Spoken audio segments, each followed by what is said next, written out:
Assalamualaikum warahmatullahi wabarakatuh. Di sini kami akan mempresentasikan tentang perancangan basis data berupa normalisasi dan pembuatan ERD berdasarkan nota pembelian dari Toserba.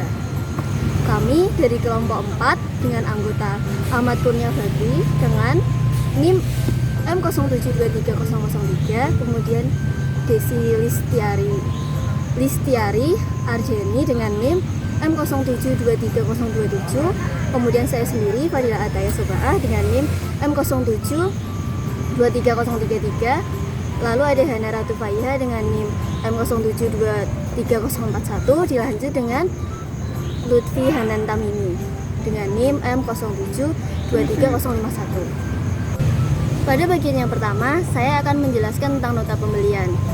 Nota pembelian di atas diambil dari data pembelian barang atau struk belanja dari Toserba yang kemudian disusun mentah.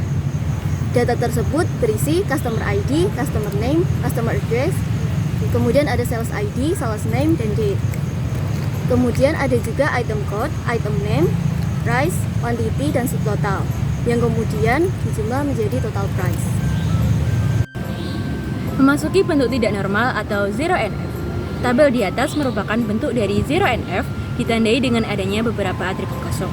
Data diuraikan satu persatu dalam bentuk tabel, kemudian beberapa atribut dimasukkan secara mentah atau dengan kata lain, belum memperhatikan apakah ada atribut yang mengalami kekosongan ataupun pengulangan. Memasuki bentuk normal yang pertama atau 1NF. Tabel di atas merupakan bentuk dari 1NF yang ditandai dengan tidak adanya kekosongan atribut. Langkah-langkah membuat tabel tidak normal atau 0NF menjadi 1NF adalah sebagai berikut. Yang pertama, bentuk normal pertama dilakukan pada tabel yang masih dalam bentuk tidak normal atau 0NF. Yang kedua adalah baris atau kolom yang sebelumnya masih terdapat kekosongan seperti sales ID, sales name, date, customer ID, customer name, customer address mulai dilengkapi agar tidak terjadi kekosongan dan memiliki makna yang jelas.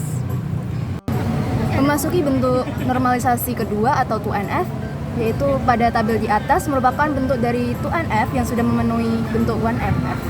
Langkah-langkah normalisasi dari tabel 1NF menjadi 2NF yaitu yang pertama, dilakukan pemecahan yang membuat beberapa atribut bukan K memiliki full FD. Seperti pada tabel sales, salesnya memiliki ketergantungan penuh pada sales ID. Pada tabel customer, customer name dan customer address memiliki ketergantungan penuh pada customer ID. Yang kedua yaitu penghilangan partially FD pada tabel 1NF. Yang ketiga, ditemukan kunci-kunci yaitu berupa sales ID, customer ID, dan item count. Yang berikutnya yaitu adalah 3NF. Tabel berikut merupakan bentuk dari 3NF yang sudah memenuhi syarat 2NF. Langkah-langkah normalisasi dari 2NF menjadi 3NF adalah sebagai berikut. Yang pertama, tabel di atas dipecah dan dihubungkan dengan menghilangkan ketergantungan transitif pada 2NF.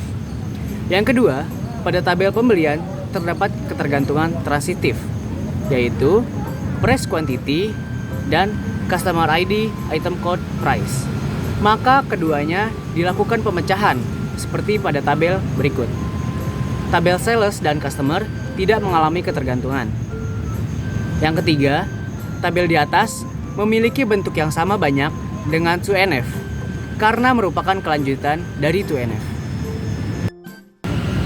Jadi untuk langkah yang terakhir adalah kita membuat ERD. Langkah-langkah untuk membuat ERD sendiri yang pertama adalah menentukan entitas terlebih dahulu.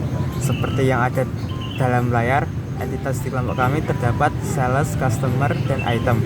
Kemudian kita menentukan atribut seperti sales yang memiliki atribut sales ID dan sales name, customer yang memiliki customer ID, customer name, dan customer address, dan juga item yang memiliki atribut item code, item name, total, quantity, price, dan total price. Kemudian kita menentukan relasi seperti sales dan customer yang direlasikan oleh melayani, dan customer dan item yang direlasikan oleh membeli. Dan untuk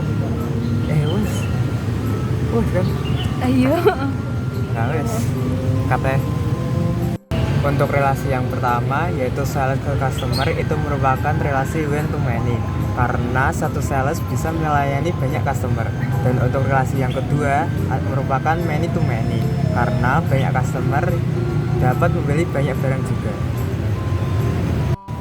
Sekian presentasi dari kelompok kami mengenai perancangan basis data yang berupa normalisasi dan pembuatan IRD pada invoice atau nota belanja Toserba pada bulan September tahun 2023. Kurang lebihnya mohon maaf. Wabillahi taufiq walhidayah. Wassalamualaikum warahmatullahi wabarakatuh.